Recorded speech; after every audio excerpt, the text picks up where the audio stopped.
out there, we really got to be thinking about, as a Christian, where's our heart for what we're doing, anything that we're doing, and really being in tune with that. And are we doing it out of the right place and towards God and out of love? And then that's the next thing is, are we doing it for God to glorify Him? Or are we doing it for our own glory? And with that, when we have those two things founded in love and in glorifying God, then are we investing in others to do that?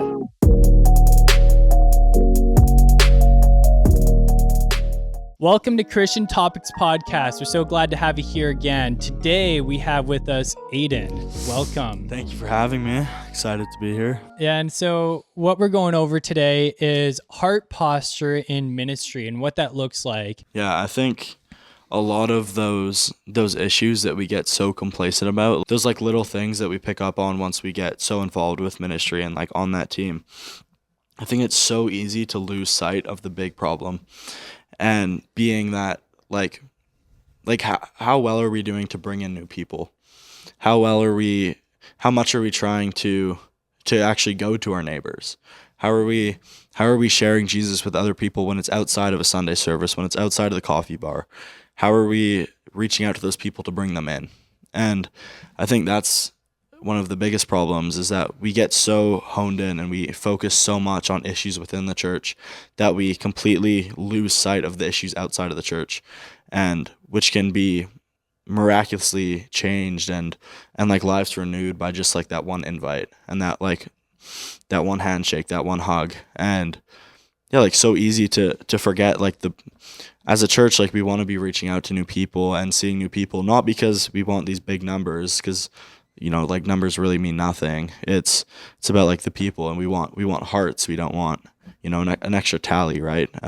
I think that really helps you too. And it motivates you too. Yeah. Because if you're not investing in someone else, if you're not pouring your heart out into someone else, you kind of start to retract and to pull back and to then not find a reason for your own faith when you just kind of let it sit there in your heart and you're not really working it.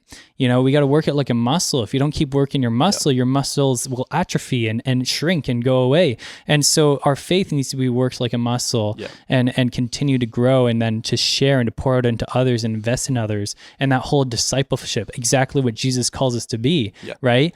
Go therefore into all the world and make disciples, whether that's one disciple or 10 disciples or whatever it looks like.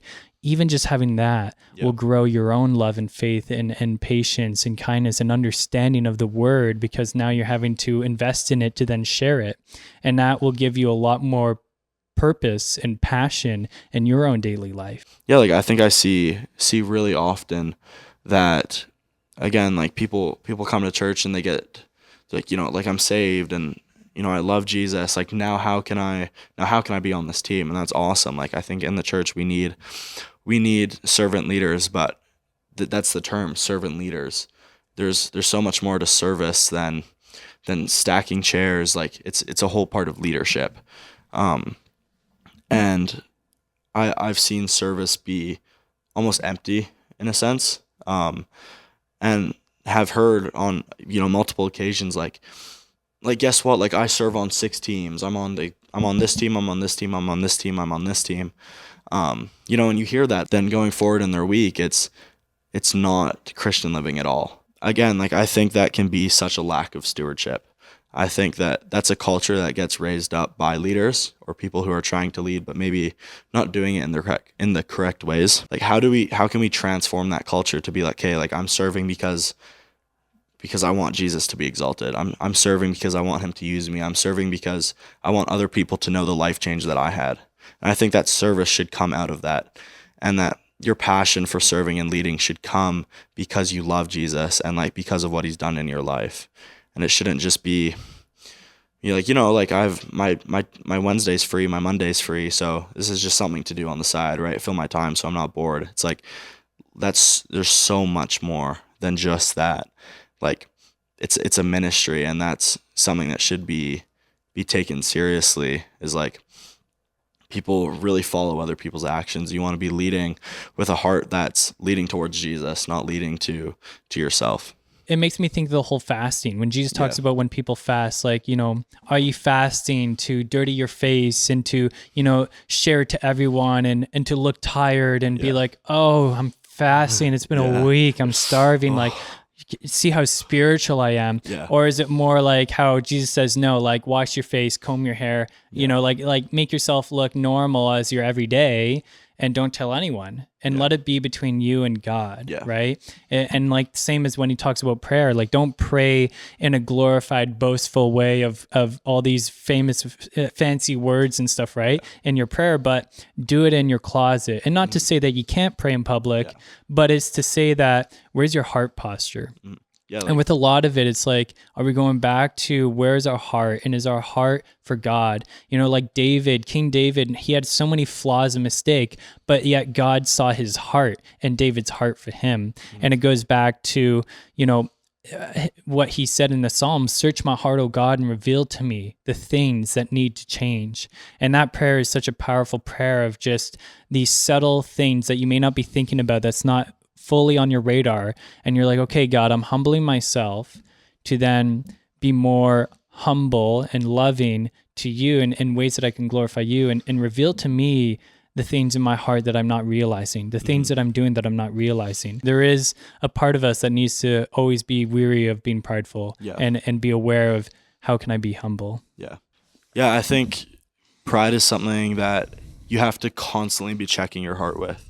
I think like even in my personal life, like when I was new to my faith and I was learning what service looked like a lot of it was like, okay, like do I look good doing this?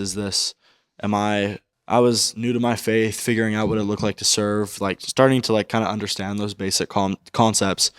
Like I had to be checking my heart too of like where am I at with this? Am I doing this to look good, or am I doing this because I want to exalt Jesus through myself? Or am I doing this like because I want to like raise up new leaders? Like what does this look like in my life, and how, like examining myself almost like where I was at and if I was in a place to serve. So I think so many times you can be in a place where it's like, okay, like, maybe I actually can't be in a leadership position right now. Maybe I'm not in the headspace, or maybe my heart's not in the space where I can share Jesus with a humble heart, or where I can lead a set with my humble heart. Like how can I truly walk with the intention of glorifying God through myself and being so humble in that? Just like when we pray, like when we're about to preach, like Jesus, like let your words be so big and mine so little. Like I want your message to be what's going out to people's hearts. Like prepare hearts to hear your message, not mine. Because if I said what I wanted to say all the time, I'd probably look pretty silly, right? But when you're walking with Jesus and the intention of God being glorified, that can reach so many more hearts. And yeah, like again, when it's not out of like a prideful place, and like are you in a prideful place, or like are you in your secret place? Like, are we spending enough time with Jesus privately, or are we only here on a Sunday? Like, is that something that I implement in my daily life? Am I reading my Bible? Am I praying? Am I like asking God again, like what you were saying earlier, like search my heart, show me where I can improve, what I can change, how I can live a life that's more like consistent with what you want for me. Yeah. And the pride too, I find it just makes me think about how we can be caught up in pride because we're just caught up too comfortable. Yeah. Right. And when we're stuck in this comfortability in this fast-paced life of just always you work hard, you're busy, and then you get home and you relax, and then you rot away on the phone or on social media, and just this constant cycle where you don't want to break out of your comfort zone, right? And I find a lot of things get stuck because we don't want to push ourselves. We don't want to break out of this out of our comfort zone. And I think it kind of goes back into play of the fasting. Like a huge benefit I find of fasting is not just the health benefits or anything like that, but also just the spiritual benefits and connecting with God and fasting and taking that time out to connect with God, but also the discipline it takes. It's not easy to fast. And when you do it for a day, two, a prolonged period of time, and then you're sacrificing that time and then it makes you uncomfortable. You have hunger pains, you have these things that you go through, and you have the discipline to push through and to say no to food. Because the thing is, food is not wrong. It's okay to have food, but you're choosing to put that aside for a period of time and making a sacrifice to then build a discipline and strength to then honor God more. Yeah. And so with that, I feel like we just have a lack of discipline and a lack of strength to push ourselves and to get out of our comfort zone, because so many things do require us to feel uncomfortable. Yeah. You know, just going and introducing yourself to a stranger and being outspoken like that is not an easy thing. Like they say that being a public speaker is like the second most feared thing among people is doing public speaking. And so with this, what God calls us to is to share the gospel and make disciples. That is already on the second hit list of people's greatest fears. And so with that, we see how pushing ourselves, slowing down, pulling back our own understanding of, okay, what is my comfort zone and how can I break up my time? How can I sacrifice a little bit of my time and my comfortability so that I can grow deeper with God and to help my church more and to introduce myself to that new person and to bring them in and to disciple someone and to push myself in my free time where I want to rot or scroll and feel the dopamine of constant entertainment, but then want to put that to the back burner for a little while, or even just shorten the time. Hey, I got 1 hour, I can do it, but then I got to focus on something else. I got to do some studies. I got to, really crack down and discipline myself to spend time with God and to actually improve myself in my walk with God. Because I find with that, then we'll really break out of that pride and we'll start to recognize the pride more too when we break out of our comfort zone. Yeah. Yeah. Like, I think, comfortability is just like, it's so easy to be just like stagnant, like in the same spot. We're not moving, we're not going further in our faith, but we're also not backpedaling. We're just dormant. Like we don't really care to move forward. We don't really care to see what God may have for us, but we don't want to like be backpedaling. We're just like, okay. And it's just like the whole, are you hot or are you cold or are you lukewarm? And God will spit you out if you're lukewarm. He'd rather you hot or cold, right? And totally. Yeah, and I think that really ties into complacency.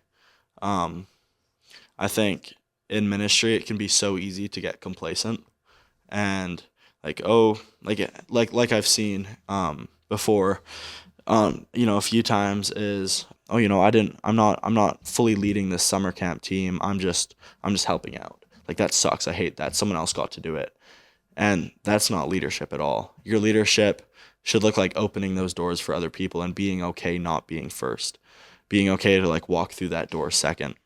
And like we heard the sermon when we went to a conference last year, and it was like sometimes you need to be the one pulling someone else, but sometimes someone needs to be pulling you, and it's kind of this like give or take. Back to the whole complacency idea. It can be so easy to fall into that complacency of like, this isn't going exactly how I want, like this sucks, or this ministry isn't as far along as I wanted it, but it sucks. But we know like everything happens on God's time. Like God wears a different watch. So like maybe our complacency when it comes to our ministry not having as many people as we want, or maybe we're not seeing the growth that we wanted, that has absolutely, like, that's God's time frame. And like when that ministry is ready to grow, it will grow. And I like firmly believe that. And and like I think like for all of us too, it's so easy to fall into that trap of just like being complacent in our faith, and like also complacent with our personal faith, not when it comes to just like the whole church culture, but when it comes to, oh, like, God, why didn't you do that for me? Or like, why didn't you give me that job? Why didn't I get that raise? Why didn't I get this in my life? And complaining at God, but he ultimately has everything planned out for us perfectly. And like, that's better than what we could ever imagine. Yeah, totally. I mean, I can recognize so many moments in my life when I didn't have enough, or I didn't have that job, or I didn't have that position. And then I look back at it and I'm like, you know what? God was still working something in my heart, in my eternal being of just like, hey, you need to work on this a little bit more. Yeah. You need to grind out this position a little bit longer. You need to deal with what you have already before you get more. Yeah. You know, I always think about that, even like with money and stuff. Like, are we good stewards of what we have? The people that surround us, the money that we have, the objects we have, the work that we have, are we good stewards of that? And if we're not managing the little that we have in that, then how are we going to be able to manage more? Right. And I think it kind of goes back to those hearts and the serving. And, are we doing that out of a place to glorify God and to honor him? And are we really trying to focus and allow that to take over? Are we doing it for, like you said, that self-image? Yeah. And so many of that can then fall into those other avenues of what are we doing it for? Yeah, I think when it comes to kind of what you're talking about earlier, like the Great Commission, like Matthew, like go and make disciples of all nations, baptizing them in the name of the Holy Spirit. Like we go out and we go on mission trips, and we go far away. We go to other countries, other continents to go share Jesus, and we make it this huge thing. And then when we come back, there's no drive and no zeal to do it in our local community. And like, again, like going on these trips is awesome, and you get to and like sharing Jesus with people who are far away, who may not have those leaders in their own communities to do that, is great. And like I think that's awesome. But when you go that and you have so much passion there, but you bring none of it back home, it can be, again, like it's that complacency, like, oh, like I think locally it affects us more too. We get to we see the homelessness in our cities, we see the crime in our cities, we see all of these rates that get posted online, all of these percentages, and then we're like, oh, like, do we really want to serve these people? Like, are these the people? Am I coming from a place where like I can go love and I can go pray for the person that broke into my car? Am I in a position where I can go bless the person who hurt someone in my community? And like, yeah, like we go so far away to share Jesus. And like, I think that there's a calling for that 1000%, but we need to be able to like bring that back with us. Yeah. And like not be in a place where like, guys, like I went to Thailand and I got to go share Jesus and it was so cool. But then you come back and there's nothing.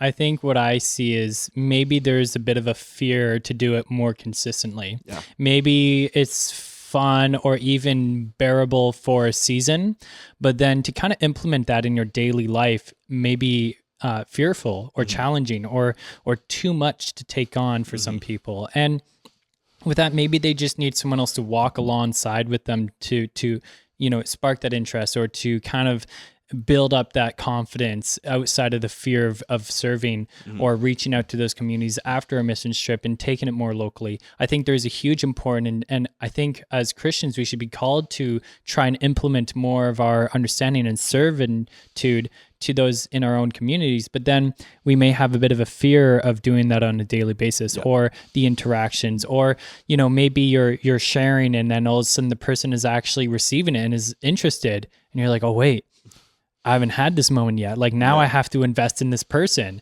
And then are you really going to come from a heart that wants to spend time and invest with that person and actually reach out to them and give them your number and connect again? Yeah. And that could be fearful for some people too, of where, I just wanted to go and see a miracle and pray for someone and see, something happen or a healing, but I wasn't actually expecting to invest in that person now. You can see that they're chasing these miracles just to see God move, but then are they really trying to see someone healed and invest in them? Yeah. Are they trying to plug in and connect with that person and really bring them to church? Because the thing is, it's not just a one-day sitting, you share the gospel and then you can walk away and enjoy the rest of your life. It's like, no, like what if someone actually does want to connect? Yeah. What if someone is interested? You got to sit down with them. You got to spend weeks, maybe months, maybe years investing in this person and drawing them in and raising them up in Christ. And we see that with Paul when he went to those churches and sharing the letters, and he spent years going back and investing time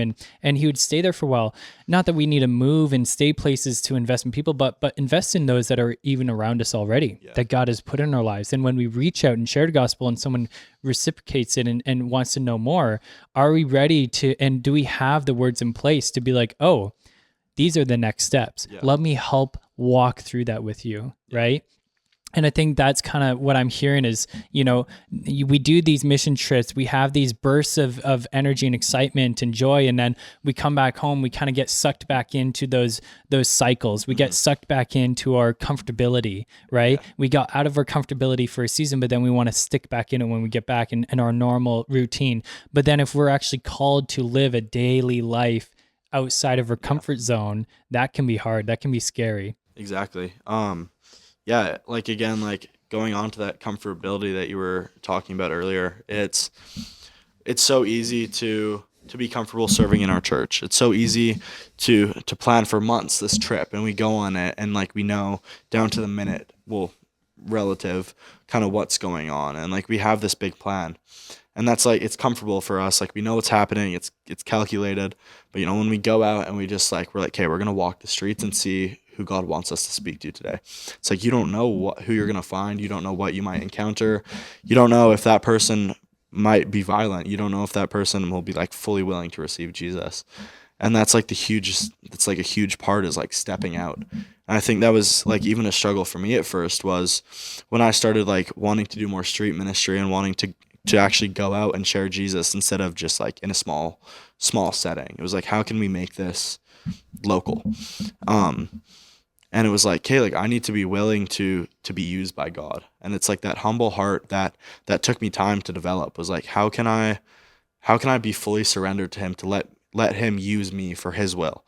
Because again, like it's not about me. It's not about getting that, about being seen and someone posting on Facebook like, oh my goodness, like whoever did this was awesome. Like that's like completely irrelevant, obsolete. It's like, I just want to share Jesus with other people. Like, he rescued me personally from like addiction, from homelessness and all of these things. Like, I want to share that with somebody else. Like, all it took for me was that one person sharing Jesus. Like, I don't want to be okay with being comfortable. Like, I want to be out there. And like, how can we develop that as like a culture too? Like, how can we make that a culture in our church, is being uncomfortable and going out? Does that look like we have a specific street ministry? Does that look like we're going out and handing out invites? Does that look like we're doing church in the park more often so other people can come in? Like, how can we make ourselves uncomfortable so someone else can maybe be comfortable here and just like find that love here?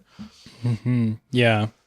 And the thing that's really ironic about it too is that when we actually do that, when we step out in faith and we're doing it to glorify God and draw people to his kingdom, when you do that, you're in the fullness of what God has created you to do and to be. Exactly. And when you walk in that uncomfortability of sharing the gospel and investing in another person and drawing someone to the kingdom of God, of sharing in your community, of sharing in your church, you're in a position of the fullness of a Christian purposeful life, and the joy and the gladness and the happiness. Like when we have these moments, like I remember after sharing the gospel or something like that, I'd be driving home and I'm just weeping, full of joy and gladness and praising God and what the move of God in this person's life and seeing them change. Like, it's just so profound and enjoyable. And yes, it is uncomfortable. Yes, it is hard to step out. Yes, it is hard to start these uncomfortable conversations that most people would say, just ignore, don't go there. Yeah. Don't dive into the, don't poke the button in that sense. Right. But it's rewarding in the end. Mm-hmm. And when you do it out of a place that truly just wants to love and honor God, the fulfillment you get back from that in your own personal life is so profound. And and that's the thing, is when we don't recognize that, when we don't work it, when we don't do it, we don't realize that. And until we really push ourselves into that, we are missing out in the fullness of God's love for us and what he wants to stretch us and mold us and work us to do. Yeah. I met the man outside of Walmart, and we had this conversation, and he was talking to me. He's like, yeah, dude, like I think I went to school with you in the Bronx. And I was like, oh, cool, right? And like, how, just talk, like having that conversation. I think that's what people want, is just to be heard. And so I have a conversation with this guy, and we're talking for a while, and outside of our Walmart, we have a McDonald's, and I go inside and I'm like, hey, like, what, can I buy you some food? And you want an ice cream cone and like a burger, right? And we sit down and we start talking, and I start sharing Jesus with him. And he's like, oh, like, I believe in that too. And I'm like, oh, really? Like, tell me, like, let's talk about this more. And we start having this like really in-depth conversation. And he's just like, he's really there. And yeah, so we start talking, and he's telling me all these things, and, we kind of wrap it up, and I like offer to pray for him, and I pray with him. And then before I can like say amen, like he starts praying for me, and it's like, it's really coherent. And like earlier, our conversation when we weren't centered on Jesus, like it wasn't. And it's coherent, and like I get his name, write it down, whatever. And so, go about my day, whatever. And then we come back a little bit later and we see him again. Yeah. And we have that conversation with him again. We're talking about the radios and we're talking about, XYZ and just like sharing Jesus. And he's like, yeah, like I want to read my Bible. Like I want to do this. And he's like, that you rarely see fruit from street ministry. And I think that's what's so hard for some people. And it was hard for me at first. It was like, hey, like I'm not even seeing anything. But like you could, for like once in a blue moon with street ministry, you could kind of see the fruit, and like you could really see God working in this guy's heart. And like we continue to see him again, and I saw him recently as well. Nice. And you could just really see like when we are able to surrender ourselves to God and like let him truly use us, like Lord, like guide me to that person who needs you the most right now. Like guide me, use me as your vessel. Like amazing things can happen. And like you said, like we get to live in that fullness and the joy that comes from just being in his presence. I think like when we can be surrendered and like fully willing to let him be in our lives and like a more relational basis, like that joy and the peace that just like supersedes everything. Mm-hmm. And that's like, I think that part is so missed on and people rarely touch on. It's like, okay, like let's go make a difference in our community, hand out hot chocolate and pray with people. But then you never miss like the fruit in your own life. I think we look for fruit in what we do so much, and like whether this is bearing fruit, how this ministry is going, instead of seeing like how is this working in my heart too? Like is my surrender to God not only bearing fruit for this ministry, but is it moving in my heart where I can be more surrendered, where I can be more humble, where I can like truly embrace God in my life instead of it being just a Sunday morning and my ministry Thursday? Can it be this like daily thing with Jesus? And I think that's what's hard, is just bringing people to that point, because there's a lot of us that can just fall into this cycle of, okay, I went to church, I did it Sunday over and over, and I like the morals, I like the teachings, but then investing in it more in their own lives is a hard stretch for them. Yeah. And I think maybe kind of like what we've been hearing is just this discipleship, like people investing in certain groups of people. And even if you're investing in one individual and pushing them and being like, hey, look, let's go out together and really try and share the gospel, or let's go out together or how can we strengthen each other and keep each other accountable and really build each other up and share scriptures to each other. When you have more of a church culture of people wanting to cultivate each other and grow with one another and dive deeper into things with one another, it doesn't have to be a big group. We have a lot of like life groups and connections when we are in a bigger group, but some people need more of that one-to-one connection where they can really find someone they can share their burdens with and then be challenged to then grow up too. I think sometimes we lack giving other people the permission to push us.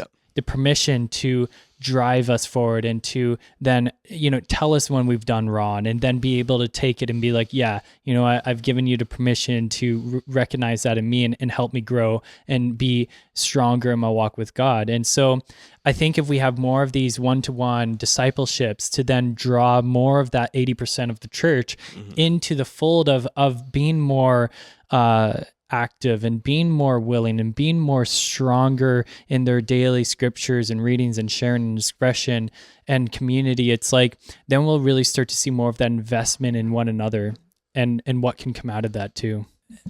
Out there, we really got to be thinking about, as a Christian, where's our heart for what we're doing, anything that we're doing, and really being in tune with that, and are we doing it out of the right place and towards God and out of love? And then that's the next thing is, are we doing it for God to glorify him? Or are we doing it for our own glory? And with that, when we have those two things founded in love and in glorifying God, then are we investing in others to do that? Yeah. So I think that was kind of what I heard out of our conversation and struck out to me the most, of just those three main points. But it was a great talk. Thank you for being on, and we thank you for listening and sticking around, and we will see you on the next one.